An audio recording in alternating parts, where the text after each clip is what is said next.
So hello everyone, how are you? I hope you all are doing well and you are practicing and improving your English. Okay, so today we'll be talking about present indefinite tense. Okay, or we may call it simple present tense. তো টেন্সের ক্লাসে তো আমরা দেখেছি already যে present টেন্সের মানে প্রত্যেকটা টেন্সেরই চারটে করে ভাগ আছে, present indefinite, present continuous, present perfect, present perfect continuous. তো প্রেজেন্ট টেন্সের মধ্যে যে প্রথম যে টেন্সটা সেটাকে আমরা বলবো প্রেজেন্ট ইনডেফিনাইট টেন্স। তো সেইটা নিয়ে আজকে আমরা আলোচনা করব এবং এই টেন্স সম্বন্ধে যত ডাউটস আছে সব তোমাদের আমি ক্লিয়ার করে দেবো। তো তোমরা কিন্তু দেখতে থাকো। ওকে, সো দেখো টেন্স প্রথমে শিখতে গেলে না প্রথমে আমাদের এটা জানতে হবে যে কোন সেন্টেন্সগুলোকে, কোন বাক্যগুলোকে আমরা এই টেন্সের মধ্যে ফেলবো এবং এই বাক্যগুলোকে, এই টেন্সের যে বাক্যগুলো সেগুলো আমরা কিভাবে বানাবো সেটা আমাদের কিন্তু শিখতে হবে। তো তাই জন্য আমরা প্রথমে দেখো জেনে নেব যে কোন ধরনের বাক্যগুলোকে আমরা বলবো যে সেই বাক্যগুলো এই টেন্সের মধ্যে আছে। না, নিয়মিত কাজ, আমাদের যে সারাদিনে যে আমরা নিয়মিত কাজকর্ম করি সেই নিয়মিত কাজগুলো বা আমাদের যে অভ্যাসগুলো বা বর্তমানের কোনো ঘটনা বা চিরসত্য প্রকাশ করছে এরকম ধরনের বাক্যগুলো কিন্তু এই টেন্সের মধ্যে পড়বে। একটু কঠিন লাগছে হয়তো শুনে, আমি কটা সেন্টেন্স বললেই বুঝে যাবে। নিয়মিত কাজ বলতে কি, ধরো যদি বলি আমি ভাত খাই বাট তুমি রুটি খাও, দুটো সেন্টেন্সে কিন্তু প্রেজেন্ট ইনডেফিনাইট টেন্স। আমি রোজ সকালে হাঁটতে যাই, তোমরা ইউটিউব ঘাটো, তোমরা ইউটিউব দেখো, বা বলতে পারি আমি ইউটিউবে ভিডিও বানাই, ঠিক আছে। ও আম খেতে খুব ভালোবাসে, ও আম খায়, ও আম বিক্রি করে, ছেলেটি আম বিক্রি করে, বা আমরা আম কিনি, আমার বাবা সকালে পেপার পড়েন। তাহলে বুঝতে পারছো যে কোন ধরনের বাক্যগুলো বলছি। ছেলেগুলো মাঠে খেলা করে, তা ওরা খেলা করে মানে ওরা যে প্রতিদিনই খেলছে তাই নয়, মানে ওরা নিয়মিতভাবে ওরা খেলে। আমিও বছরে একবার বেড়াতে যাই, বছরে একবার যাচ্ছি কিন্তু সেটা প্রেজেন্ট ইনডেফিনাইট টেন্সে বলছি। অর্থাৎ আমাদের যে নিয়মিত যে আমরা স্বভাবত স্বাভাবিকভাবে যে কাজকর্মগুলো আমরা করে থাকি সেইগুলো যখন আমরা বলতে চাই না, সেইগুলো কিন্তু আমাদের এই টেন্সের মধ্যেই বলতে হবে। তো আমি কটা সেন্টেন্স লিখেছি, দেখো তোমরা বুঝতে পারবে। আমি ভাত খাই, তুমি বই পড়ো, তোমরা বই পড়ো, তারা ফুটবল খেলে, ঠিক আছে। এদিকে দেখো ছেলেগুলো মাছ ধরে, ছেলেগুলো মাছ ধরে, সে সকালে হাঁটে। কেন স্টার দিয়ে রেখেছে এটা বলছি। সে সকালে হাঁটে, তাহলে সে সকালে হাঁটে এটা তার প্রতিদিনের হয়তো কাজ, বা সে নিয়মিত মোটামুটি হাঁটে, তার এটা অভ্যাস। ছেলেটি গাড়ি চালায়, ঠিক আছে, ছেলেটি গাড়ি চালায়। এইবারে এই তিনটে দেখো, এই তিনটে হয়ে যাচ্ছে চির সত্য প্রকাশ, মানে এগুলো চিরস্থায়ী সত্য। যে গাছের পাতা হয় সবুজ, প্রতিটা প্রাণী মারা যায়, সূর্য পূর্ব দিকে ওঠে, তাহলে এইগুলো হচ্ছে চিরসত্য। তাহলে চিরসত্য যখন কিছু বলবো সেইগুলো, আর আমরা যে প্রতিদিনের কাজকর্মগুলো করি বা আমাদের যে অভ্যাস সেইগুলো যখন আমরা প্রকাশ করব সেগুলো হয়ে যাবে প্রেজেন্ট ইনডেফিনিট টেন্স, ঠিক আছে, একদম পরিষ্কার। তো এবার এই টেন্সটায় যখন আমি বাক্য লিখবো আমাদের ইংরাজিতে, তখন আমাদের একটা ফর্মুলা মেনটেন করে আমাদের কিন্তু চলতে হবে। কি করতে হবে দেখো, ফর্মুলাটা লিখেছি। প্রথমে আমাদের সাবজেক্ট বসাতে হবে। সাবজেক্ট মানে হচ্ছে কর্তা, অর্থাৎ এই যে বাক্যটা, এই বাক্যটার মধ্যে কর্তাকে, আমার কর্তার ইংরেজিটা আগে বসাবো। তারপরে ভার্বের 1 নম্বর ফর্ম, অর্থাৎ এর মধ্যে ভার্ব কোনটা, খাইটা ভার্ব, সেই ভার্বের 1 নম্বর ফর্ম বসাবো, অর্থাৎ এটা হচ্ছে ক্রিয়া। আর অবজেক্ট মানে হচ্ছে কর্ম, তারপরে কর্মকে বসাতে হবে। কর্ম কোনটা, ভাতটা হচ্ছে কর্ম। আর রিমেনিং ওয়ার্ডস যদি কিছু এক্সট্রা শব্দ থাকে তাহলে সেটা শেষে বসাবো। অর্থাৎ আমাদের কিন্তু সাবজেক্ট, ভার্ব, অবজেক্ট এই পরপর সিরিয়ালে কিন্তু আমাদের লিখতে হবে, ঠিক আছে। আমি কটা সেন্টেন্স করলেই তোমরা বুঝে যাবে। এই 10টা ট্রান্সলেশন আমরা এখনই করে নেব।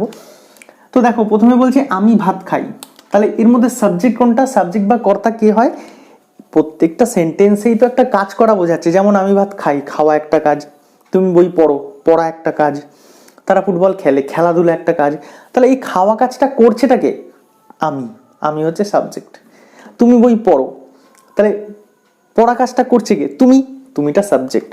তারা ফুটবল খেলে, খেলাটা কে করছে, তারাটা সাবজেক্ট। অর্থাৎ প্রতিটা সেন্টেন্সে যে অ্যাকশনটা, যে কাজটা, সেই কাজটা যে করছে সে হচ্ছে কর্তা। তাহলে আমিটা হচ্ছে সাবজেক্ট, আমি বসিয়ে দিলাম।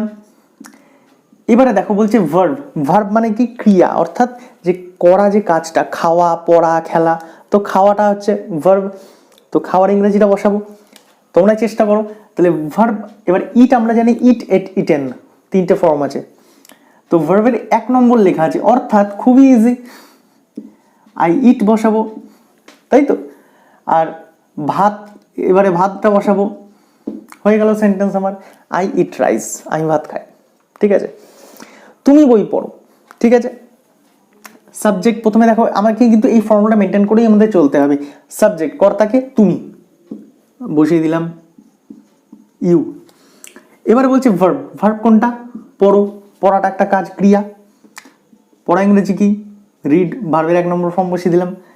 এবার বলছে অবজেক্ট, অবজেক্ট মানে পড়ো, কি পড়ো, কি দিয়ে প্রশ্ন করতে হবে, কি পড়ো, তাহলে আমাদের কর্মটা বেরিয়ে আসবে, কি পড়ো, কি খাই না ভাত, কি পড়ো না বই, বুকস, ঠিক আছে, একদম ইজি। তারা ফুটবল খেলে, তোমরাই চেষ্টা করো, তারা হচ্ছে দে, সাবজেক্ট। এবারে বলছে ভার্ব, ভার্ব কি? খেলে,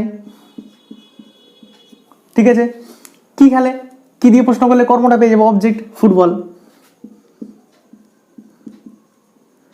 তো দেখো এগুলো কিন্তু ভেরি সিম্পল, সহজ করছি, আস্তে আস্তে কঠিনে বিভিন্ন রকমে যাবো, একটু সহজ থেকে আগে শুরু করলাম, দিয়ে প্লে ফুটবল, তারা ফুটবল খেলে। এইবার কথা হচ্ছে যে এই পরের দুটো হঠাৎ করে স্টার দেওয়া আছে কেন? স্টার দেওয়া আছে এই কারণে, এই টেন্সটার না পার্টিকুলার একটা স্পেশাল নিয়ম আছে, যেটা একটু কঠিন মনে হয় অনেকের কাছে, বাট আমি বুঝিয়ে দিচ্ছি। সেই নিয়মটা হচ্ছে শুধুমাত্র এই টেন্সে, শুধুমাত্র প্রেজেন্ট ইনডিফিনাইট টেন্সে বাক্য গঠন করার সময় আমাদের একটু খেয়াল রাখতে হবে, সেন্টেন্সের যে সাবজেক্টটা আছে, এই যে সাবজেক্ট, এরা হচ্ছে সব সেন্টেন্সের সাবজেক্ট, তাই না? এই সাবজেক্ট যদি থার্ড পারসন, একটু খেয়াল করে তোমরা শুনবে, সিঙ্গুলার নাম্বার হয়, তাহলে কি বললাম যে যদি এই সেন্টেন্সগুলোর সাবজেক্ট যদি থার্ড পারসন সিঙ্গুলার নাম্বার হয়, তবে কি হবে? তবে ভার্বের সাথে একটা এস অথবা ইএস যোগ করতে হবে, ঠিক আছে? অর্থাৎ দেখো, আমি, আমরা, তুমি, তোমরা, এটা তো ফার্স্ট পারসন আর সেকেন্ড পারসন। আমি, আমরা, তুমি, তোমরা ফার্স্ট পারসন আর সেকেন্ড পারসন। তাহলে থার্ড পারসন সিঙ্গুলার নাম্বার কারা?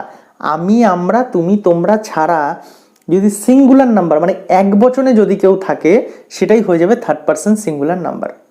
তো আমি, আমরা, তুমি, এগুলো তো হয়ে গেল, এগুলো নয়। আমি বলেছি আমি, আমরা, তুমি, তোমরা বাদে সিঙ্গুলার, সিঙ্গেল যদি কেউ থাকে সাবজেক্ট এক বচনে, তাহলে সেটা হয়ে যাবে থার্ড পারসন সিঙ্গুলার নাম্বার। তাহলে আমি, আমরা, তুমি, তোমরা, এগুলো তো হয়ে গেল, এগুলো আমরা এস বাই এস যোগ করলাম না। ছেলেগুলো তো করলাম না, ছেলেগুলো একের বেশি, কিন্তু সে আর ছেলেটি, এই এরা দুজন হয়ে যাতে থার্ড পারসন সিঙ্গুলার নাম্বার।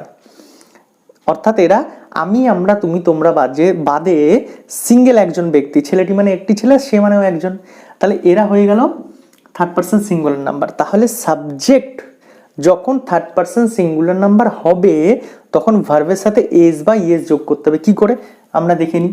সে সকালে হাঁটে, তাহলে হি, হাঁটা ইংরেজি কি? ওয়াক, তার সাথে এস যোগ করব, হি ওয়াকস ইন দা মর্নিং, ঠিক আছে? এই ভার্বের সাথে এস যোগ হয়ে গেল কেন? কারণ এর যে সাবজেক্টটা, এ থার্ড পারসন সিঙ্গুলার নাম্বার আছে, তাই জন্য এর সাথে কিছু হলো না, তার সঙ্গে যে ভার্বটা ছিল না, সেই ভার্বের সাথে একটা এস অথবা ইএস যোগ করে দিলাম। ইএস কখন করব? লাস্টে যদি ও থাকে, যেমন গো থাকলে তখন, আর লাস্টে ও থাকলে তখন ইএস যোগ হয়ে যায়। তাহলে কখনো এস কখনো ইএস যোগ করতে হবে। ছেলেটি গাড়ি চালায়, ছেলেটি গাড়ি চালায়, কি করব? ছেলেটি হচ্ছে সাবজেক্ট, তাহলে কি লিখবো? The boy. তোমরা চেষ্টা করো, গাড়ি চালায়, এবার কি করব? চালায় মানে ভার্বটা লিখতে হবে, ক্রিয়াটা লিখতে হবে। চালানো ইংরেজি কি? ড্রাইভ। আচ্ছা, দেখছি থার্ড পারসন সিঙ্গুলার নাম্বার, অর্থাৎ ড্রাইভস কার। ওকে, ক্লিয়ার? তো আচ্ছা, তারপরে আমরা এটা করে নিচ্ছি। আচ্ছা, এই তিনটেই হচ্ছে কিন্তু আমরা ব্র্যাকেটে রেখেছি কেন? এরা হচ্ছে চিরসত্য, ঠিক আছে? তো এটা আগে দিয়ে শুরু করছি, কারণ এটা স্টার দেওয়া আছে, অর্থাৎ এই সূর্য, সূর্য এই সেন্টেন্সের সাবজেক্ট হচ্ছে সূর্য, মানে সূর্য পূর্ব দিক থেকে ওঠে, তাহলে সূর্য হচ্ছে সাবজেক্ট। এই উঠছে কে? সূর্য, সাবজেক্ট এই সেন্টেন্সের। এই থার্ড পারসন সিঙ্গুলার নাম্বার, অর্থাৎ আমি, আমরা, তুমি, তোমরা বাদে সিঙ্গুলার একটা জিনিস, এক বচনে একটা জিনিস, সিঙ্গেল জিনিস, সূর্য। তাহলে দ্য সান। ওঠা ইংরেজি কি? ওঠা ইংরেজি দেখো, রাইজের সাথে একটা এস যোগ করলাম, রাইজেস ইন দা ইস্ট, ঠিক আছে? তাহলে আমরা দেখলাম কি, থার্ড পারসন সিঙ্গুলার নাম্বার যখন সাবজেক্ট হবে, তখন ভার্বের সাথে একটা এস বাই এস আমরা যোগ করে দেব, ঠিক আছে? আচ্ছা, এই দুটো করে নিই। গাছের পাতা হয় সবুজ, গাছের পাতা ইংরেজি কি? লিভস। আচ্ছা হয় বলেছি, হওয়া ইংরেজি কি অ্যামিজার, অ্যামিজার, তাহলে আর বসাবো লিভস আর গ্রিন। ঠিক আছে, প্রতিটা প্রাণী মারা যায়, প্রতিটা প্রাণী মারা যায়, প্রতিটা প্রাণী ইংরেজি কি বলবো?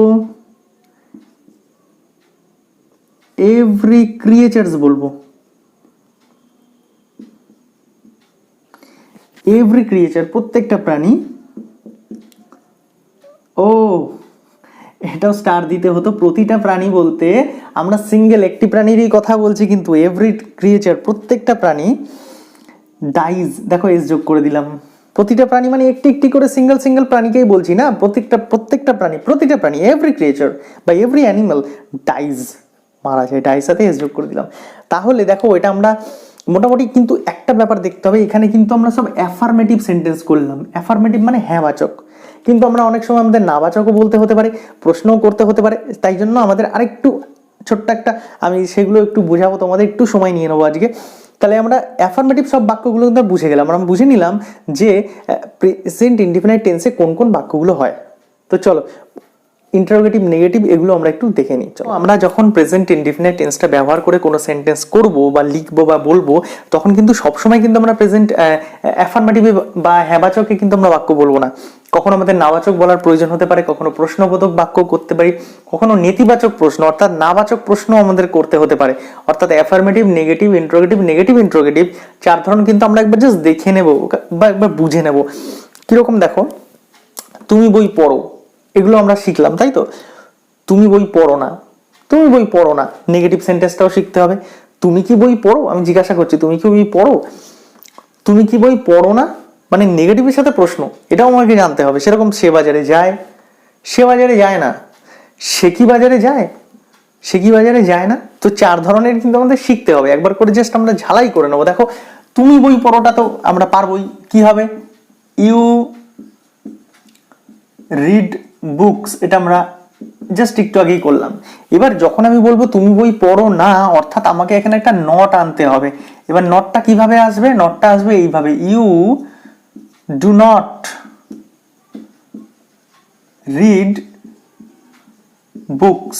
এবার বলবে যে ডুটা আবার কোথা থেকে এলো রে ভাই?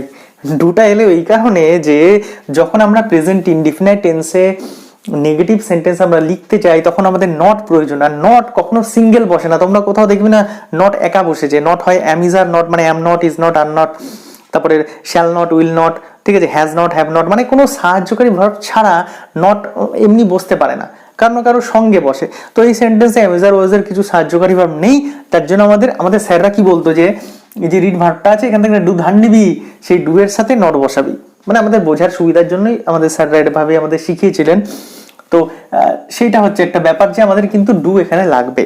You do not read books, ঠিক আছে, আমাদের নট দিয়ে বলতে হবে। তুমি কি, ঠিক আছে, এরকম আমি বলতে পারি যে you do not watch my videos, যদি বলি তোমরা আমার ভিডিও দেখো না, বা you don't eat rice at night, রাতে আমি ভাত খাই না। তো এরকম সেন্টেন্স আর কি, যে কোনো নাবাচক প্রেজেন্ট ইনডিফিনিট টেন্স যদি বলতে যাই জাস্ট একটা ডু নট বসিয়ে দেবো, সিম্পল হয়ে যাবে। এবার বলছি তুমি কি বই পড়ো, প্রশ্ন করছি তুমি কি বই পড়ো, কি করছি দেখো, সেই আবার ডু দরকার পড়ছে, ডু ইউ রিড বুকস, কি করছি সেই রিড ভার্ব থেকে আমাদের স্যাররা যেরকম আমাদের ছোটবেলায় শিখিয়েছেন, ডু ভার্ব ধার করবি, ডুটা সামনে বসিয়ে দিবি, তাহলেই প্রশ্ন হয়ে যাবে। মানে অর্থাৎ আমাকে একটা শুরুতে ডু বসাতে হবে, এবং কোশ্চেনটা করার সময় জাস্ট একটা টোনটা একটু চেঞ্জ করতে হবে। ডু ইউ রিড বুকস, তুমি কি বই পড়ো, ডুটা জাস্ট আগে বলে দেবো, do you read books, do you watch my videos, do you like my videos, ঠিক আছে, এইগুলো বলতে পারি আমি। তো ডু দিয়ে জাস্ট সামনে একটা ডু বলে দেবো, আমার প্রশ্ন হয়ে যাবে। তুমি কি বই পড়ো না, এবার কি করব দেখো, এই ডু এর সাথে নটটা বসিয়ে দেবো, ডোন্ট একেবারে করে দেবো, ডোন্ট করে দেবো, ডোন্ট ইউ রিড বুকস, তুমি কি বই পড়ো না, don't you watch my videos, আমার ভিডিও কি তোমরা দেখো না, okay, so don't you read books হয়ে গেল, ঠিক আছে। ডু এর পরে তো নট বসাতেই হবে নেগেটিভ করতে গেলে, এবং ডুটা আমার আগে চলে এলো প্রশ্নবোধক করার জন্য, তো এইভাবে করতে হবে। আমরা এটাও করে নেবো, সে বাজারে যায়, কি হবে দেখো হি, এখানে একটা ব্যাপার আছে, থার্ড পারসন সিঙ্গুলার নাম্বারের ঝামেলাটা কিন্তু এখানে আছে, হি আছে, অর্থাৎ হি গোস টু দা মার্কেট হয়ে গেল। সে বাজারে যায় না, তাহলে কি করব, হি এখানটা একটু খেয়াল করবে, ডাজ নট করে দেবো, অথবা আমরা এখন ডাজ নট আর আমরা বলি না, আমরা ডাজন্ট বলি, ঠিক আছে, এটাই চলে এখন, আমরা এটাই বলি, হি ডাজন্ট একেবারে বলে দেবো শর্ট ফর্মটা, হি ডাজন্ট। এবার ডাজটা কি করে এলো, ডু এর সাথে এস বাই এস এলো কোথায়, এবার এখানে তো ছিল না, এখানে এলো এই কারণে এই যে subject third person singular number, তার যে এস বাই এস ভার্বের সাথে দেওয়ার যে ঝামেলাটা ছিল, সেই ঝামেলাটা চলে এলো ডু এর সাথে। ডু যদি প্রেজেন্ট থাকে সাহায্যকারী ভার্ব হিসেবে, তাহলে সেই ডু এর সাথেই সেই এস বাই এস এর ঝামেলাটা চলে আসবে, ঠিক আছে। তাহলে হি ডাজন্ট গোটা, কিন্তু গো এর সাথে আসবে, তখন বসাচ্ছি না এস বাই এসটা, ঠিক আছে। He doesn't go to the market, ঠিক আছে, আশা করি বুঝতে পেরেছো, he doesn't go to the market. এবার বলছে সে কি বাজারে যায়, প্রশ্ন করছি, তাহলে ডু সামনে চলে আসবে, ডু সামনে যদি আসে ডু এর সাথে এস বাই এসটাও আসবে, কারণ এখানে হি আছে, তাহলে does he go to the market, সে কি বাজারে যায়। আবার যদি বলি যে সে কি বাজারে যায় না, তাহলে এই ডাজটা কি হয়ে যাবে, doesn't, doesn't he go to the market, সে কি বাজারে যায় না। তাহলে আমি আমি আমি চেষ্টা করব আরো কিছু এক্সাম্পল এখানে দিয়ে দেওয়ার, তোমরা সেগুলো স্টাডি করো এবং বাড়িতে তোমরা কিন্তু এরকম সেন্টেন্স বানাতে থাকো। একটা সেন্টেন্স তোমরা করো যে তুমি বই পড়ো, সেটা 4টে ফর্ম তোমরা করে নাও, একটু খাতা পেন নিয়ে বসে তোমরা এইগুলো করে নাও। সে বাজারে যায় যেরকম আমরা 4 রকম করলাম, তুমি বই পড়ো নিয়ে করলাম, সেরকম আরো তোমরা সেন্টেন্স বলতে পারো যে আমি কাপড় কাচি, আমার বাবা সকালে হাঁটেন, আমার বাবা সকালে পেপার পড়েন, মা মাংস রান্না করে, মা আমাদের জন্য রান্না করে, আমি রাতে ভাত খাই, বা তুমি রাতে রুটি খাও। তো এরকম সেন্টেন্স করলে, এবার সেগুলোকে আবার নেগেটিভ করলে, প্রশ্নবোধক করলে, তো এইভাবে কিন্তু তোমরা প্র্যাকটিসটা চালিয়ে যাও, তাহলে প্রেজেন্ট ইনডিফিনিট টেন্স কিন্তু আমাদের প্রতিদিনে কথা বলতে খুব কাজে লাগে। তো এই টেন্সটা তোমরা স্টাডি করে রেডি করে নাও। নেক্সট ভিডিওতে তোমাদের প্রেজেন্ট কন্টিনিউয়াস টেন্স অথবা পাস্ট ইনডিফিনিট টেন্সটাও তোমাদের আমি করাতে পারি। ওকে, তো প্র্যাকটিস করতে থাকো। নেক্সট ভিডিওতে আবার তোমাদের সাথে দেখা হচ্ছে। Till then, good by.